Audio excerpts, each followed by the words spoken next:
Hey, what's going on guys? It's Mr.TearApart and welcome to my Halloween edition. Today I'm going to walk you guys through a transformation of a budget PC that I picked up at a thrift store, and in typical fashion we're going to tear it apart, see if we can't make it any better. Afterwards we're going to run some games, throw some benchmarks at it, and at the end we're going to find out, is it a trick or is it a treat?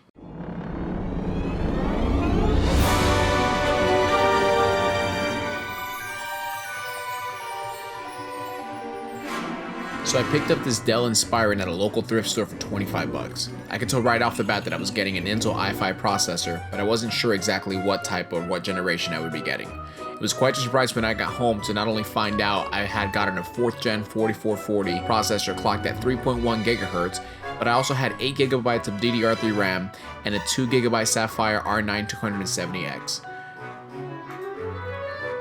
Back in its glory days, this card would have been extremely capable of running AAA titles at 1080.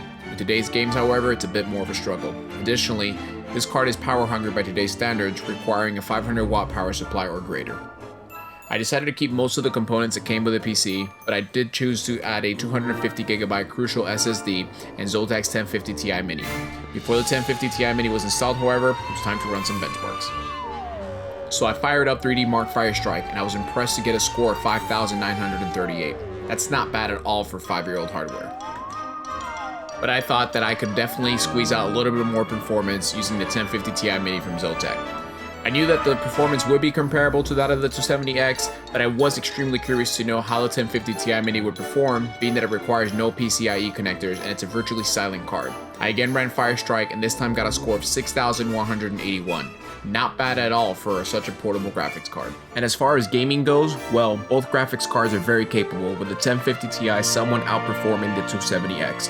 I ran a few quick matches on Fortnite, and both cards can comfortably play at medium settings, with the 270X dipping into the mid-60s frames per second with a max of about 110. The 1050 Ti achieved 80 to 140 frames per second at medium settings and could easily provide a comfortable gaming experience at high settings.